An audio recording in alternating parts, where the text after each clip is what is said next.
법화경에서 드러나는 자비의 무한 변화와 방편의 지혜. 법화경 제25품 관세음 보살 보문품. 인간 존재의 근본적 갈망 중 하나는 고통으로부터의 해방이다. 이러한 갈망은 동서고금을 막론하고 종교와 철학의 핵심 주제가 되어왔다. 법화경 관세음 보살 보문품에서 전개되는 대화는 바로 이런 인간의 근본적 질문에 대한 깊이 있는 답변을 제시한다.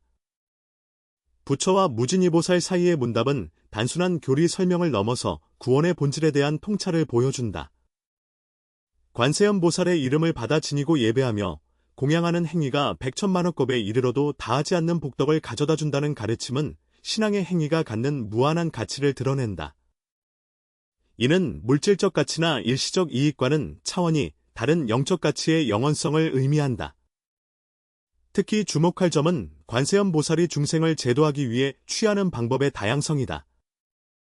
부처의 몸, 벽지불의 몸, 성문의 몸, 범천왕의 몸, 제석천왕의 몸, 자제천의 몸 등 무수한 형태로 나타나 각각에게 맞는 법을 설한다는 내용은 구원의 방편이 획일적이지 않음을 보여준다. 이는 개별 존재의 근기와 상황에 따라 적절한 방법으로 접근하는 지혜로운 자비를 나타낸다. 이러한 자재 변화의 능력은 고정된 형태에 얽매이지 않는 자유로운 정신의 발현이다.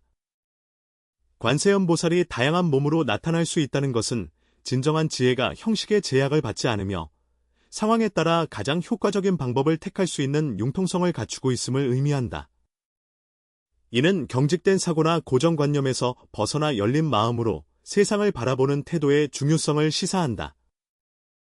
무진이보살이 관세음 보살이 어떻게 사바세계에 다니며 중생을 위해 법을 설하는지 묻는 대목은 현실 세계에서의 구체적인 구원 방법에 대한 관심을 보여준다. 사바세계는 참고 견디며 살아가야 하는 세계로 해석되는데 이는 인간이 직면한 현실의 어려움과 고통을 인정하는 동시에 그 속에서도 희망을 찾을 수 있는 길이 있음을 암시한다. 부처가 제시하는 답변은 관세음 보살의 방편력이 상대방의 수준과 필요에 맞춰 나타난다는 점을 강조한다. 부처의 몸으로 제도받을 이에게는 부처의 몸으로, 범천왕의 몸으로 제도받을 이에게는 범천왕의 몸으로 나타난다는 것은 진리 전달에 있어 상대방의 이해 수준을 고려하는 세심함을 보여준다. 이는 소통에서 가장 중요한 것이 일방적인 전달이 아니라 상대방이 받아들일 수 있는 방식으로 다가가는 것임을 깨닫게 한다. 이러한 방편의 지혜는 교육이나 인간관계에서도 깊은 통찰을 제공한다.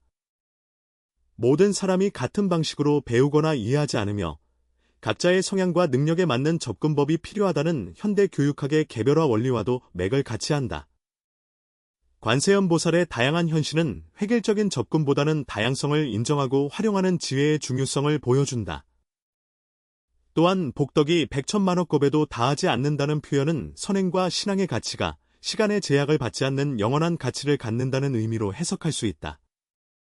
현대 사회에서 모든 것이 빠르게 변하고 즉시적인 결과를 추구하는 경향이 강한 가운데 이러한 가르침은 장기적이고 지속적인 가치의 중요성을 일깨워준다. 관세음 보살의 이름을 받아 지닌다는 것은 단순히 명칭을 기억하는 것을 넘어서 그 정신과 덕목을 내면화하는 과정으로 이해할 수 있다. 관세음은 세상의 소리를 관찰한다는 뜻으로 타인의 고통과 어려움에 귀 기울이고 반응하는 자세를 의미한다. 이는 자기중심적 사고에서 벗어나 타인을 향한 관심과 배려로 의식을 확장하는 과정이다. 예배와 공양의 행위는 외적인 의식을 통해 내적인 변화를 이끌어내는 방법이다. 몸과 마음을 다해 정성을 표현하는 과정에서 자아의 경계를 넘어서는 경험을 하게 되며 이는 자연스럽게 이타적 마음을 기르는 수행이 된다. 이러한 행위가 무한한 복덕을 가져다 준다는 것은 진정한 가치가 내적 변화와 성장에 있음을 시사한다. 관세음 보살이 다양한 신분과 형태로 나타난다는 가르침은 진리나 선함이 특정한 계층이나 형태에만 국한되지 않음을 보여준다. 부처에서부터 다양한 천신들에 이르기까지 여러 모습으로 현현한다는 것은 모든 존재와 상황 속에서 깨달음과 구원의 가능성을 발견할 수 있다는 희망적 메시지를 담고 있다. 이는 현대 사회의 다원성과 다양성을 긍정적으로 수용하는 태도와도 연결된다. 서로 다른 문화, 배경, 가치관을 가진 사람들과 더불어 살아가는 현대인들에게 이러한 가르침은 차이를 인정하면서도 공통의 선을 추구할 수 있는 지혜를 제공한다. 방편력이라는 개념은 목적 달성을 위한 유연한 수단의 활용을 의미한다. 고정된 방법에 매이지 않고 상황에 따라 가장 적절한 방법을 선택하는 지혜는 변화하는 세상에서 살아가는 현대인들에게 특히 중요한 덕목이다. 원칙을 지키면서도 방법에서는 유연성을 발휘하는 것이 진정한 지혜라는 점을 깨닫게 한다. 무진이보살과 부처의 대화 형식 자체도 의미가 깊다. 질문을 통해 더 깊은 이해에 도달하는 과정은 수동적 수용보다는 능동적 탐구의 중요성을 보여준다. 진정한 깨달음은 일방적으로 주어지는 것이 아니라 스스로 묻고 찾는 과정을 통해 얻어진다는 점을 암시한다. 또한 이러한 가르침은 개인적 구원을 넘어서 사회적 차원의 구원에 대한 통찰도 제공한다. 관세음 보살이 다양한 형태로 중생을 제도한다는 것은 구원이 개별적으로만 이루어지는 것이 아니라 공동체 전체의 변화를 통해서도 가능함을 의미한다. 이는 개인의 영적 성장과 사회적 책임이 분리될 수 없는 관계에 있음을 보여준다. 법화경의 이러한 가르침은 시대를 초월한 보편적 진리를 담고 있으면서도 각 시대의 구체적 상황에 맞게 적용될 수 있는 유연성을 갖추고 있다.